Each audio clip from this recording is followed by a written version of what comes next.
Go ahead.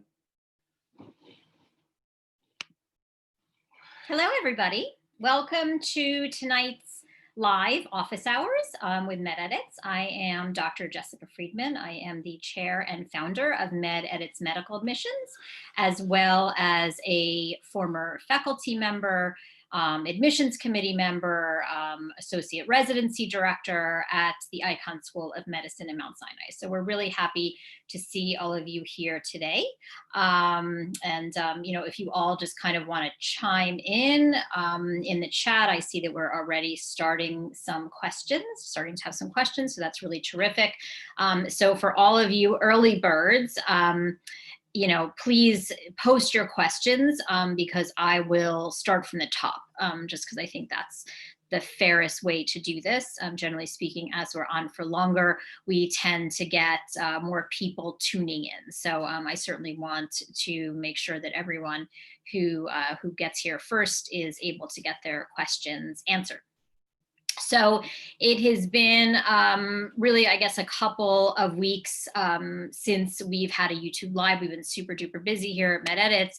As most of you know, we're in prime, application season for medical school. What do I think of the AMC Vita? I see that question already, and that's a great question. We'll talk about the AMC Vita, and we actually will have an article coming out soon about the AMC Vita. Wonderful question. So we'll definitely talk about that. Yesterday, the AMC sent out an email to all applicants, about the upcoming admission season. Things continue to be, somewhat in flux. Things remain, interesting in terms of, what's going to be happening for this admission cycle. Not everybody is going to be having in-person interviews. It sounds like some medical schools are going to, or they're going to try. But of course, everything is up for grabs this year in a sense. And, I think that things will continue to evolve and will continue to change as COVID continues to evolve and to change. And certainly, since the last time that we did office hours, things have definitely blossomed in some parts of the country. And so that will continue to happen. Different places will spike while others sort of calm down. And that's obviously going to impact, how interviews are going to be conducted this year. As far as things on the residency front, programs are still discouraging away rotations for medical students. That obviously is going to make it more difficult for people who are applying to residency this year to do away rotations. Most schools are not allowing those away rotations. It's also going to make it, somewhat complicated to get letters of recommendation if you are relying upon those away rotations to get letters of recommendation from people within your specialty.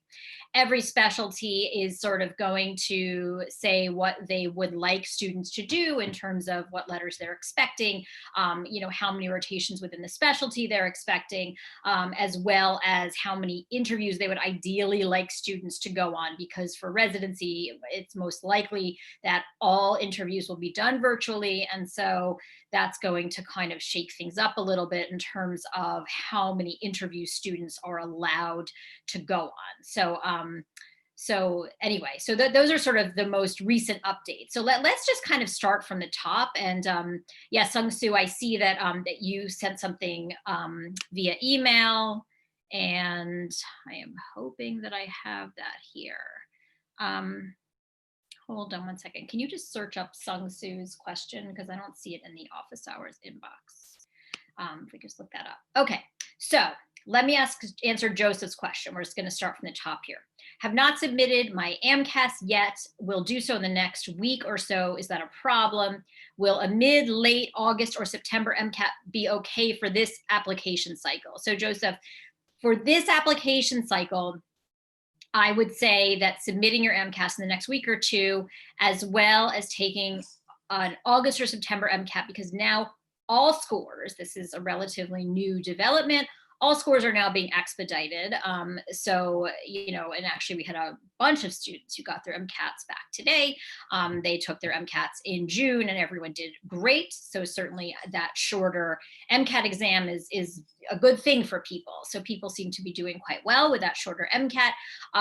So this year, no, submitting in the next week or two is not going to be a problem. Taking an August or September MCAT will not be a problem. Now, if you're watching this video a year from now, that's not going to be the same advice. This year is a year unlike any other. Everything's going to be pushed back. Deadlines are pushed back. Schools are being much more accommodating in terms of taking later scores, taking later applicants. So this application cycle, that is not an issue. So, you know, I think that there actually could be, you know, we'll see, but there could be a flurry of applicants who apply later in the cycle this year, just because I do think this is going to, if there's one cycle that you can apply late and still have a, you know, a really good shot at getting an interview, this is that application cycle. Now in the traditional typical world, if you're someone who's watching this video and you're not applying for another year to 2 years, it's really essential that you apply in June, that you don't delay things until August, September. But again, because of COVID, because everything is going to be delayed, this is definitely the year that you can apply late and you can still be okay. All right, Sung Soo, we're looking for your question. We will find that. It's there, I just sent it. Okay, let me take a look. Oh, you want me to send it to you? I sent Yeah, it to file under office hours. Okay. Do you have any advice on coursework, testing out of courses, etc., for pre-med? This is a question from Amy. So in terms of coursework, you want to take all of your undergraduate coursework, ideally at a 4-year university. You certainly want to take all of your medical school prerequisites at an undergraduate university. Some undergraduate schools will let you test out of certain subjects, so like calculus, things of that nature. So if you end up testing out, you know, via AP credits, if you end up testing out of a specific subject, within a specific discipline, I recommend that you talk to your pre-med advisor at your school, because if your school allows that, they've allowed other people to do that, and they will know how students have gotten around that when applying to medical school.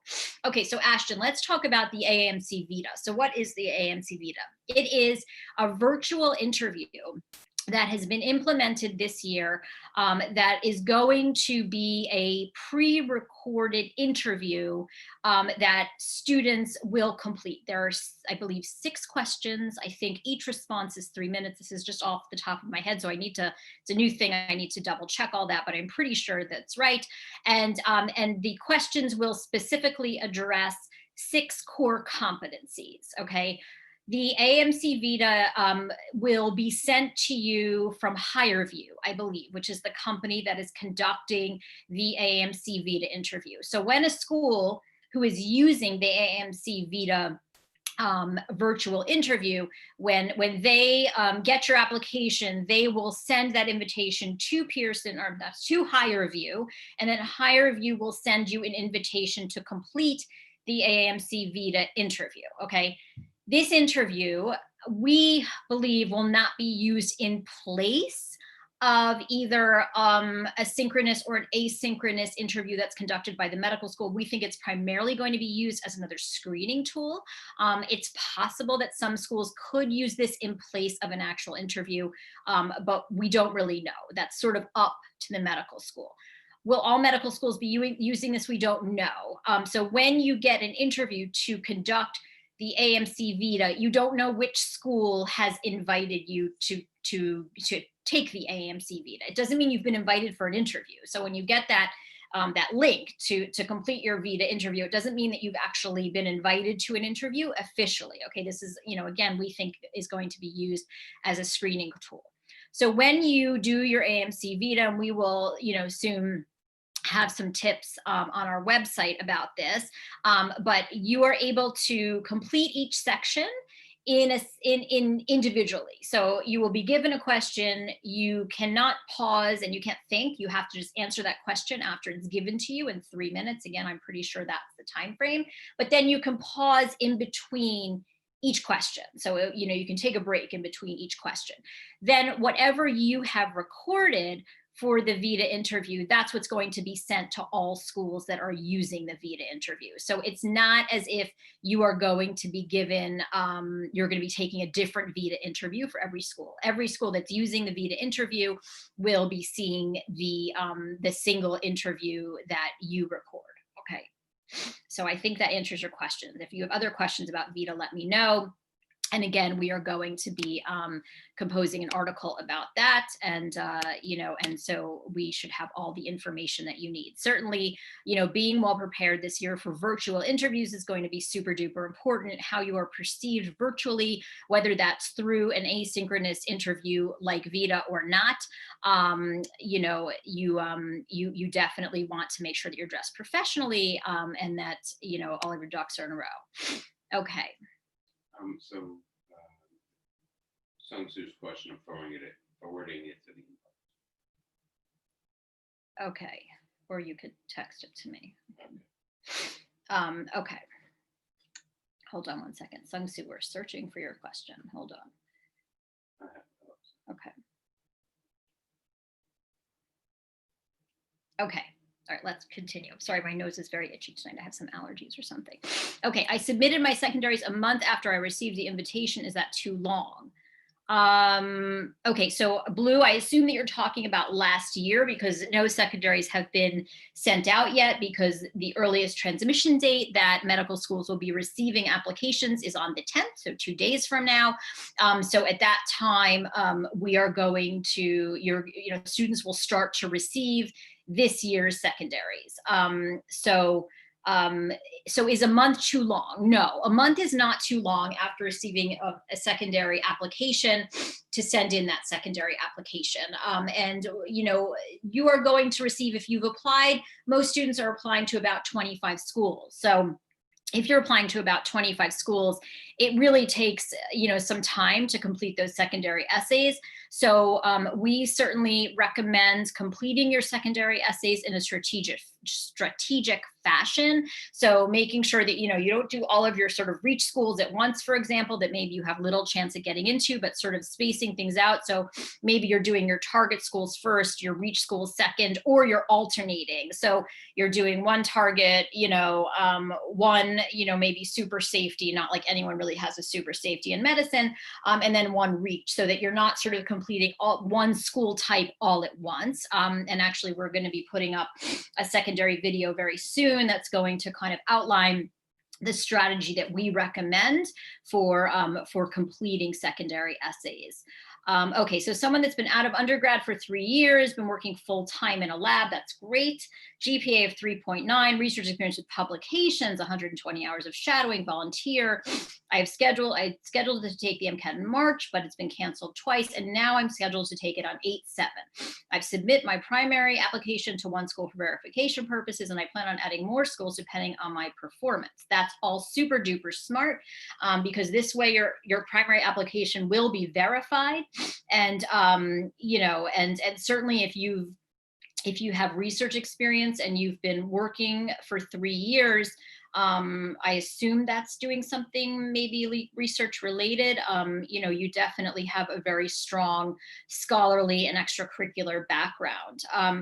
Past few months have been very hectic with big life changes in my family due to COVID. I am trying my best to stay focused on the MCAT and plan on applying this cycle as planned. I'm worried my application will be too late. No, it will not be too late. The same thing that I discussed with Joseph's question. This is not too late, not this year anyway.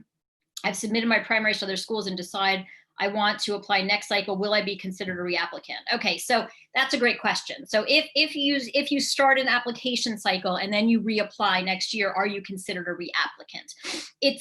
There's a fine line, and we discourage students from kind of getting really hung up on this term reapplicant. First of all, there's very little, if any, stigma to being a reapplicant. So many students have to reapply to medical school, and we work with lots of reapplicants who do phenomenally well on a reapplication cycle and get into top 20 schools. So there's really no stigma at this point to being a reapplicant. Again, I apologize for these allergies that I must have right now.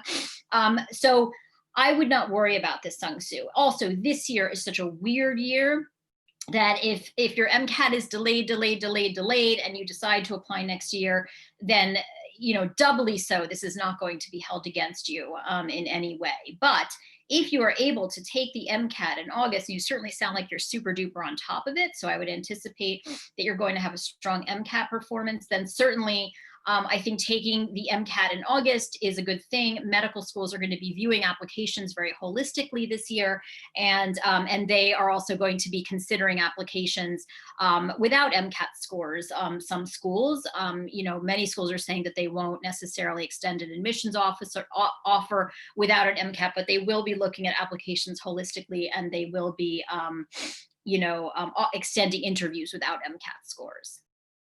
Okay, let me see. I think that answers your question. So if it doesn't, let me know and we can continue. What are some examples of academic recognition as a pre-med, since that is something medical schools look for? Again, academic recognition to some degree also depends on the undergraduate college you go to. There are some undergraduate colleges that are really good at kind of, giving out academic accolades to students. And then there are others that give out fewer academic accolades. So to some degree, this depends on your undergraduate school. So, academic recognition might be a scholarship, it might be a formal award, it could even be a dean's list. So that's the type of academic recognition. Medical schools aren't necessarily looking for formal academic recognition.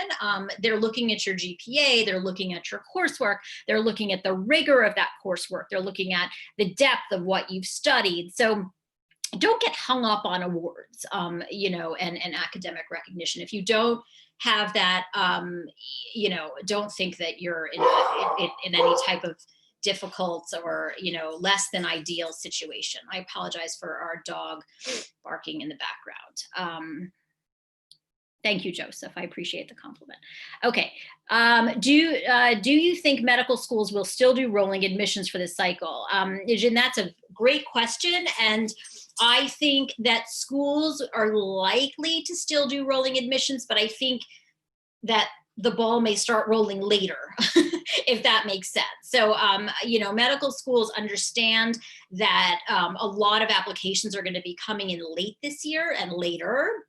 They are also, a lot of schools are holding interviews for students. So for example, if applications are being transmitted on July 10th, everybody knows that AMCAS has been bombarded this year by transcripts, okay? So they understand that processing is taking a lot longer for students. And so they're not sort of giving out so many interviews at once. They're holding interviews for students that they know are going to be submitting later, right? Because first of all, they want to be fair. Secondly, they don't want to miss out on other great applicants. So even for schools that are doing rolling admissions, I think that whole rolling cycle is going to change, and likely the first first acceptances might not be extended this year on October 15th. It might be later in the cycle, and even if some offers are extended, sort of along that traditional timeline, it's super possible that there will be fewer, right? So everyone knows that there are just so many hiccups in this application cycle and so many delays that, medical schools are really doing everything they can to be accommodating to everybody. Okay. Who's on the other side of the camera? That's my assistant. Okay, there is a character limit through this chat. Is there an email I can forward my initial question? Okay, Sung-Soo, we saw your question. So, okay, do you recommend adding more schools once I have the MCAT score in hand? Yes, absolutely. So for students who are taking their MCATs later, what we recommend is once you know what your actual MCAT is, that's when you're going to add on schools. So certainly when we're working with students, we will look at their initial school list based on the data that we have in front of us, right? So based on their experiences, their letters, their GPA, what either a previous MCAT was or what they anticipate an MCAT to be. And then once we actually see what the actual MCAT score is, then we will add on schools. So for example, one of our students today just got their MCAT result back and, got a 518. So, for that student, we're going to be looking at their list and we're going to be adding, many more, quote, reachy types of schools, because that's a really exceptional MCAT.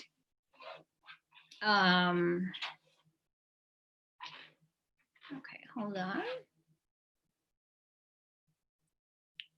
There was one more question here. Okay, so yeah, this is a great question about applying early decision.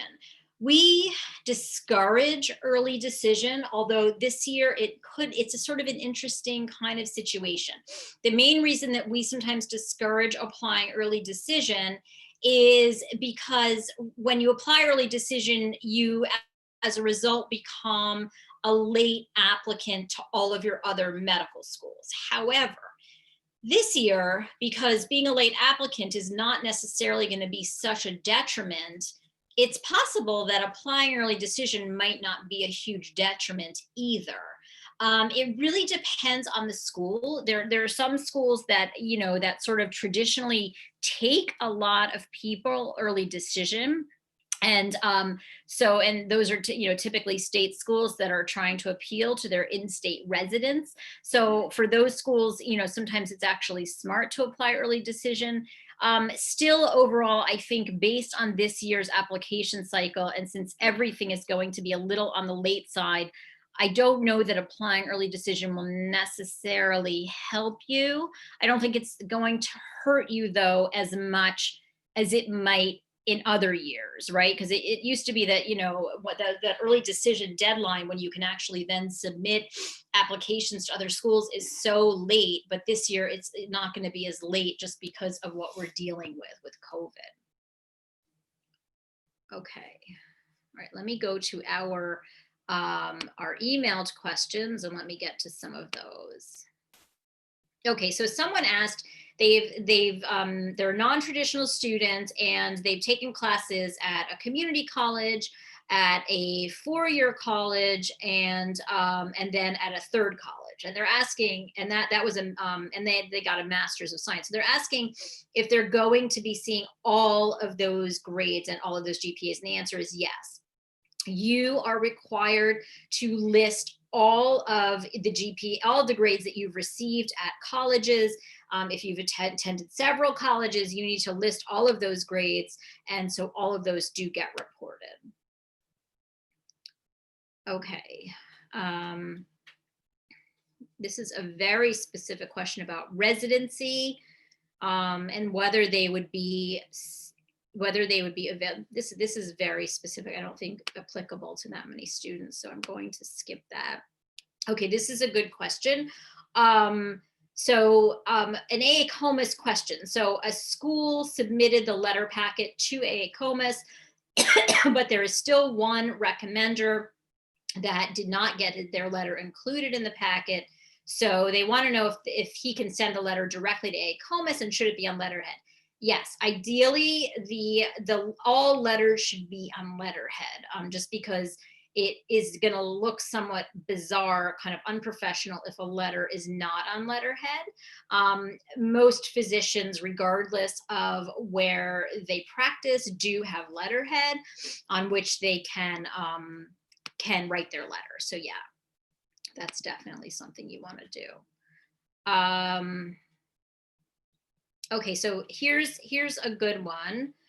This is somebody who did an undergrad, okay, and then did a post-bac. So, and the undergrad was a 3.4 overall. The post-bac at one of the best colleges in the country is a 3.4, and the MCAT is to be taken 731. So this really depends largely on grade trend. So the undergraduate GPA can be somewhat forgiven because it looks like there wasn't that much BCP. There was some math, but not that much in the sciences. And then the post-bac GPA was a 3.4, which definitely is lower than what we ideally want. A lot of this is also going to be based on trend. You know, was there an upward trend? How long was the post-bac? You know, was it a 1 or 2 year post-bac? How, you know, what was the time frame for that post-bac? And the MCAT to be taken at the end of July, a lot's going to depend on the MCAT results. You know, and this person's a New York State resident.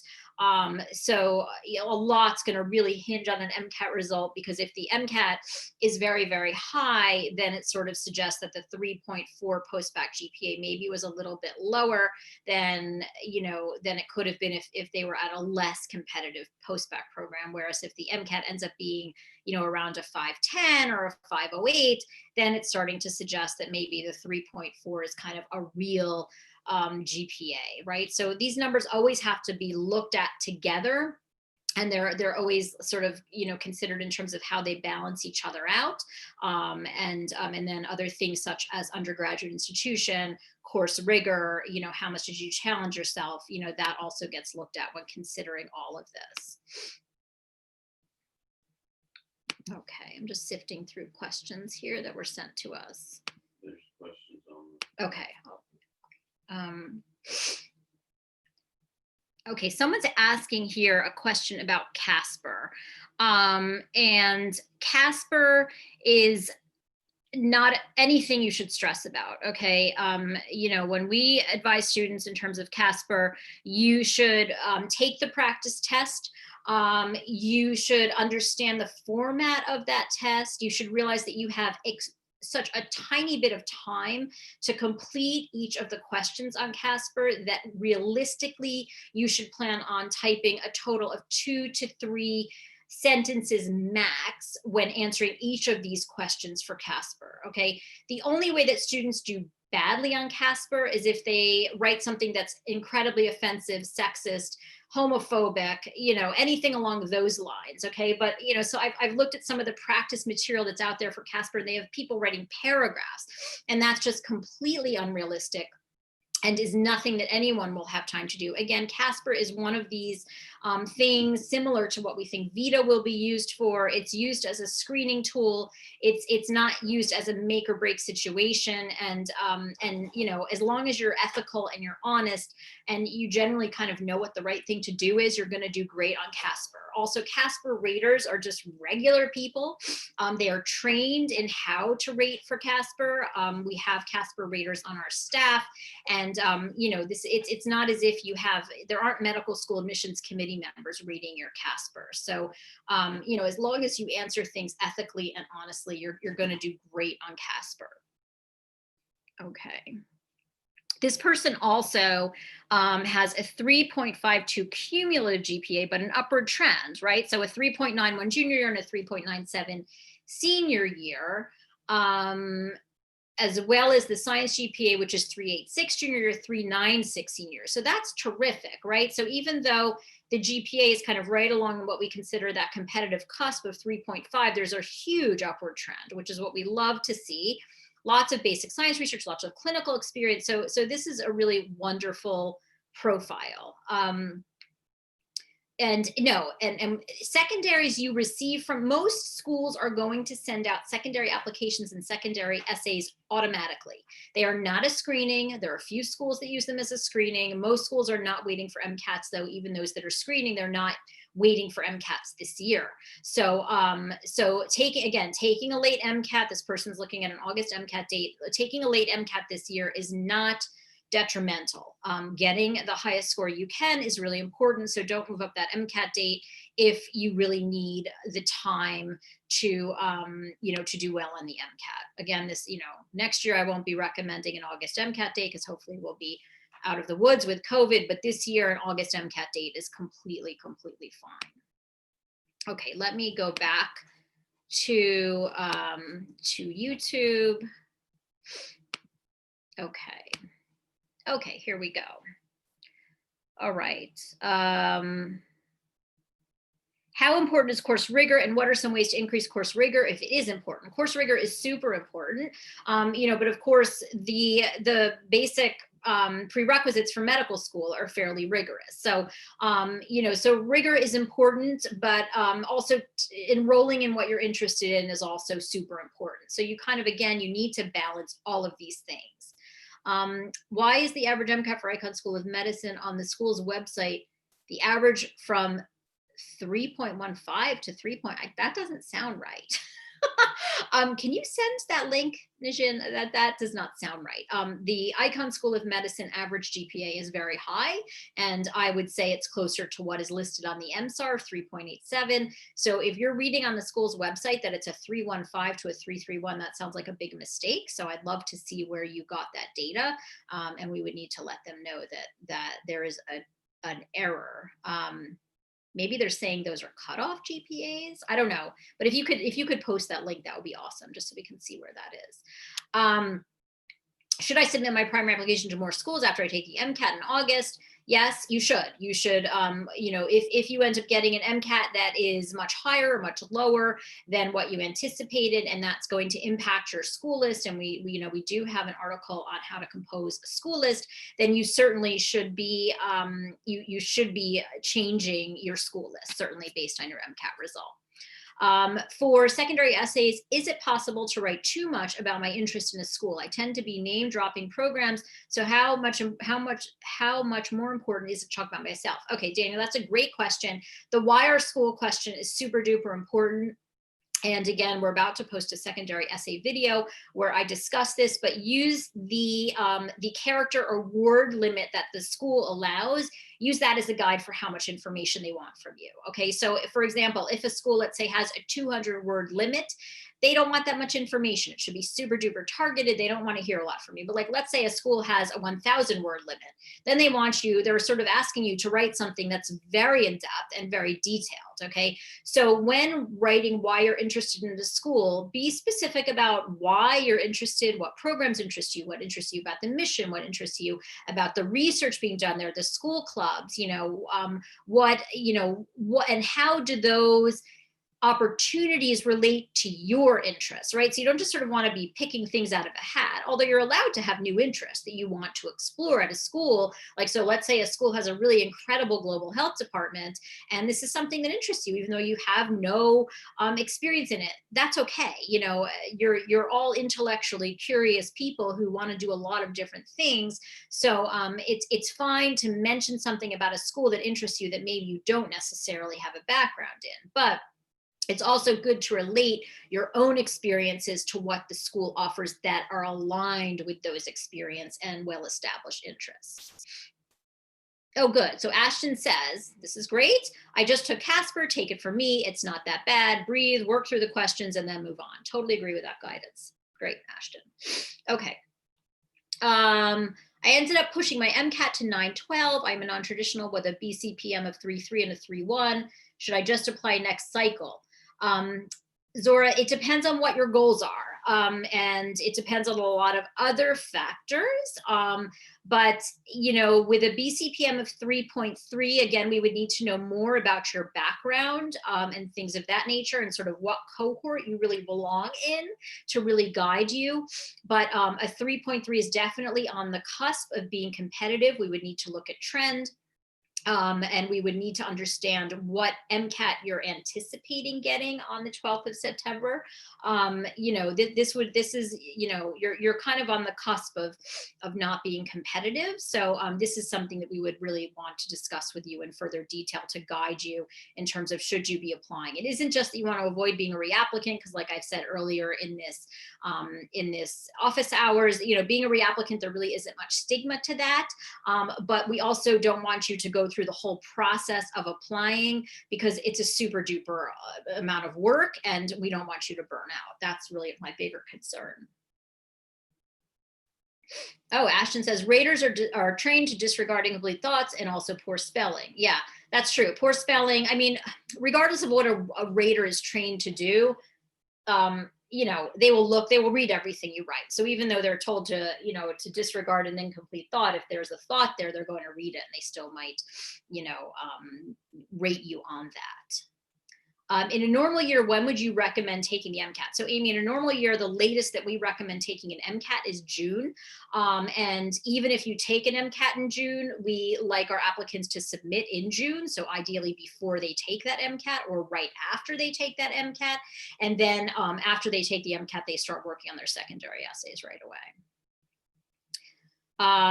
How quickly should we plan to turn around secondary essays?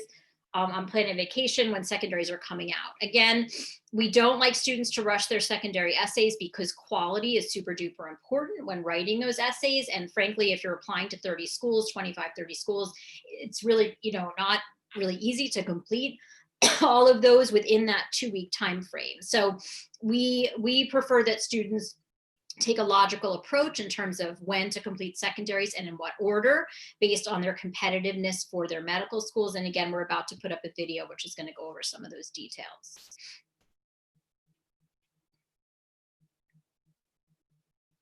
So, okay. All right, now true about Sinai, got it. Okay, what would you say is the lowest competitive GPA for an applicant for medical school, and how does retaking a class or two look to medical schools?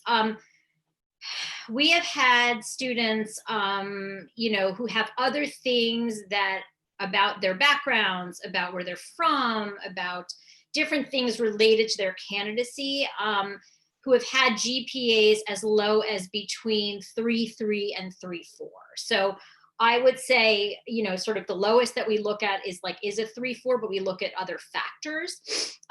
Retaking a class or two doesn't necessarily look bad.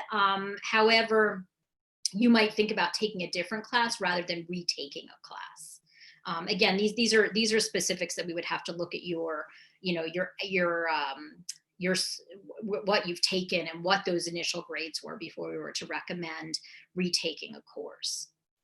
Do you expect there to be less total applicants this year? Also with virtual interviews, do you think schools will offer more interviews? I have no idea with virtual interviews if schools will be offering more interviews. People are actually saying that the people force that schools will need to conduct virtual interviews is going to be more. So I don't necessarily think there will be more interviews. And regards to how many applicants this cycle, it's impossible to tell. Right now, the AMC or AMCAS is flooded with more transcripts this year. And I don't think it's because there are more applicants. I think it's because more people actually started their applications early and got the whole process rolling earlier than they usually do because everybody was at home. I don't think anybody really knows at this point, and we haven't heard of any absolute data in terms of how many applications have been submitted yet to them. I think it's possible that many students started their applications but won't actually complete them. I also know that there are some students who've definitely been scared off for applying this year because of COVID. We certainly get those questions, but I think it's also possible that there could be more applicants. So the bottom line is, Hannah, I wish I had an answer to that, and I don't. So once we're able to, to get some real data from the AMC, then we'll have a much better idea. Okay, I have a family, and with an ideal MCAT score, I would like to secure admissions to schools near home and avoid moving if possible from California. My trend is, okay. So okay, once I stop supporting my parents. So Zori, you have a story, okay? You were supporting your parents, you had financial responsibilities. So you have a really distinctive story. And again, this is what I was talking about in terms of cohort. This puts you in a different cohort as somebody who had more responsibilities than the average medical school applicant, right? So you may bring something really distinctive to the table, and you may demonstrate some qualities and characteristics that are really unusual because of your circumstances. So it's possible that that you're somebody who could apply late and with the GPA that you have and do okay. So that was kind of what I was referring to. We always look at a student's background, their cohort, and what other things are going to be a part of their application that is going to sort of be able to explain the GPA and, did you support yourself? What were your financial resources? All of these things play into candidacy all the time. It doesn't mean that if you didn't support yourself, that you're at a disadvantage either. But these are all things when applicants are looked at holistically, these are all things that are considered. And certainly this year, again, more than ever, applicants are going to be considered holistically. So everyone, I think this was a great office hours tonight. We hope to do this again. We will do this again, definitely in 2 weeks, maybe in 1 week, depending on, how our workload here in the office. And, please, subscribe to our YouTube channel, tell people about our YouTube channel, and, send us your questions, info at mededits.com. I love to hear from students. I love to hear what you're hearing, and what's going on your end. So, please be in touch. Wait, let me just read one more question. Sung-Soo, be careful about scheduling an MCAT too quickly, right? So if you're not happy with a score, you don't just want to quickly retake. You want to evaluate and figure out what you could do better. And you don't want to just reflexively just take another MCAT, because that can actually end up hurting you, because when you start getting into your third MCAT, right, you ideally want to take the MCAT once and do as well as you possibly can. But if you have to take it twice, you really want to analyze that first exam, figure out what you can do to improve, and then bump the score on the second attempt. Okay, just one more question. Considering a holistic review, how much under their posted average GPA would schools consider competitive vision? That really depends on the school. I would look at the MSAR and I would look at their range of GPAs, right? So they'll offer you the 10% GPA and the 90th percent GPA. So that's going to give you your answer there. That's on the MSAR. So everybody, thank you so much. And please keep in touch. And again, send us your questions, and have a great week, and stay safe. And, wear your masks and wash your hands and all that good stuff. Okay, take care. Bye-bye.